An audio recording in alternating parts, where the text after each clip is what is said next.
When you think of Bruce Lee, what comes to mind? Probably this, right? The absolute pinnacle of human strength, an unbeatable fighter, a true master of movement. He was a physical force, for sure, but also a philosophical icon.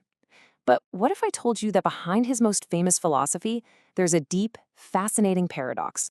Okay, let's really get into this. We're going to explore this incredible contradiction that sits right at the heart of Bruce Lee's legacy. How did the man who famously taught the world to be water have such a complicated and frankly difficult relationship with it himself?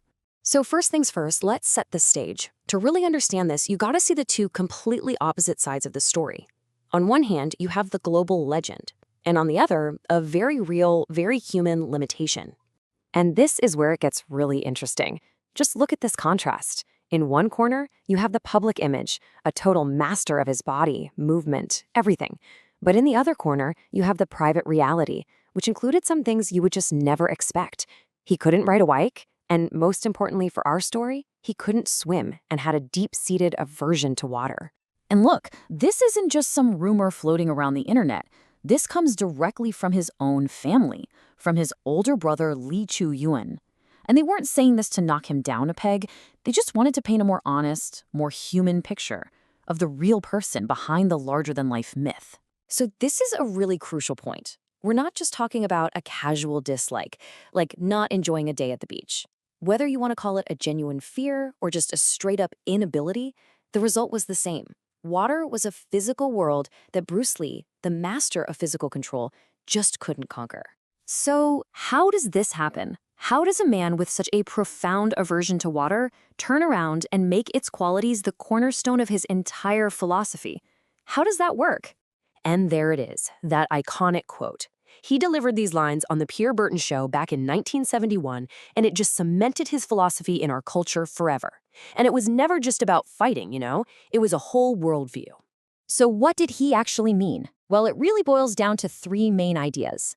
The first one is adaptability. You gotta be formless, shapeless, ready for anything. The second is this duality of power. Water can be gentle and flowing, but it can also be a crashing, unstoppable force. And third, eternal fluidity. The idea that you should never stop learning, never get stuck, always flow around whatever's in your way. And the whole philosophy, believe it or not, was born from this one legendary moment of insight. He was struggling with his training, and in total frustration, he took a boat out and just punched the water as hard as he could. And that's when it clicked. He realized he couldn't hurt the water. It just yielded and came right back together. He understood in that moment that he didn't need to defeat water physically. He needed to understand it intellectually. He needed to become it. Okay, so this is it. This is the real core of the paradox. How do we get from his greatest fear to his greatest idea? Well, this is where things get really fascinating, almost like a kind of psychological magic trick. Psychology actually has a great term for this, sublimation. It's basically a defense mechanism where you take something that gives you anxiety, like, say, a deep-seated aversion to water, and you unconsciously transform all that energy into something valuable and creative. In this case, a revolutionary philosophy. Which leads us to this powerful idea. His philosophy wasn't created in spite of his inability to deal with water. It was created because of it. Think about it. His physical distance from water forced him to think about it on a much deeper, almost metaphysical level.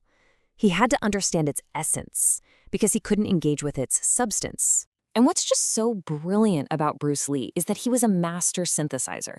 The whole be water idea didn't just appear out of nowhere. He was masterfully weaving together ancient Eastern wisdom from Taoism and Zen Buddhism with modern ideas from thinkers like Krishnamurti.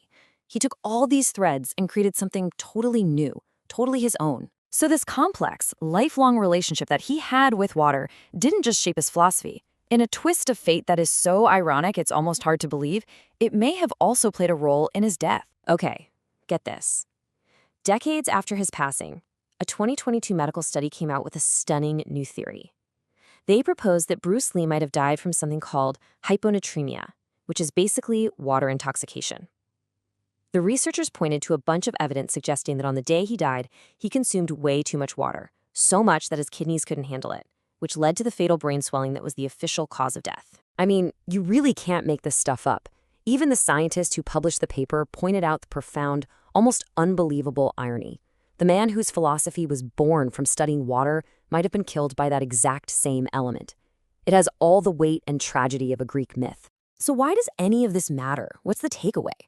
Well, it matters because the philosophy he built from his own private struggle became this incredibly powerful, universal metaphor. You see, the idea of being water, of being adaptable, resilient, and powerful, everywhere, from sports and business to social justice movements all over the world. Ultimately, Bruce Lee's story teaches us something pretty incredible. It shows us that our limitations, our vulnerabilities, they don't have to be a cage. They can be the very fire in which our greatest strengths are forged. The paradox isn't some flaw in his story. The paradox is the story. And it really leaves you wondering, what fear of your own could you transform into your greatest wisdom?